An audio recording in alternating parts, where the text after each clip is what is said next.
Kam s ním? Tuto známou nerudovskou otázku si občas klade asi každý majitel zahrady. Potřeba je najít místo pro sekačku, kolo, nářadí nebo třeba dřevo na topení. Vhodné řešení nabízejí zahradní domky. Co všechno by měl člověk zvážit před pořízením zahradního domku? Určitě je velmi dobré předem se rozhodnout, co všechno má splňovat.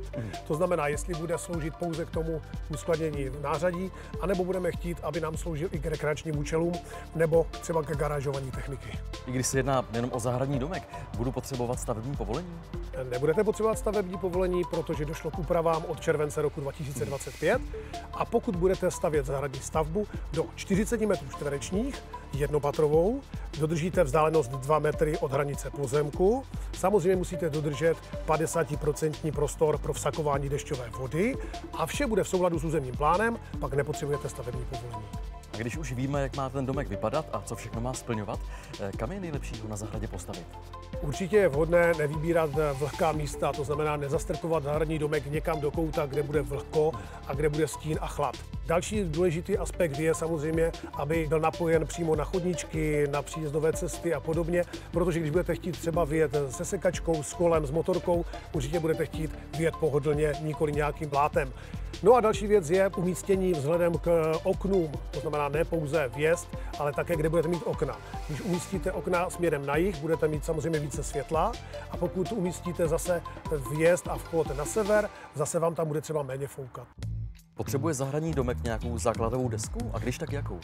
No určitě potřebuje základovou desku, můžete si vybrat víceméně ze 2 řešení standardních. Jedno je betonová deska, která samozřejmě slouží zejména k větším stavbám a dá se potom využít v případě, že změníte názor. Rozeberete zahradní domeček, budete si tam chtít udělat třeba pergolu, parkování nebo cokoliv jiného, tak tu základovou desku můžete dále používat.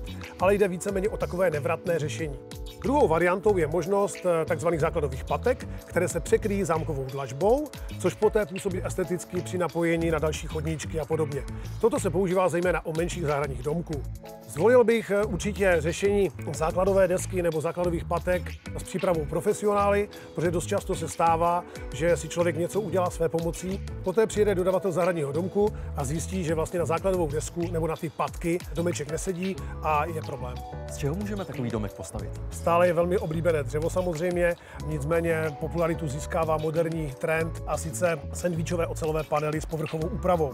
Z těch si můžete v podstatě dopředu nakombinovat, co si budete představovat. Jako například můžete zvolit design vašeho domu, můžete si vybrat širokou škálu barev a podobně. Také si můžete poté vybrat, jestli chcete, aby domek sloužil pouze k parkovacímu stání, anebo budete chtít u něj mít prostor na dřevo, prostor na uskladnění motorky, na další techniky a podobně.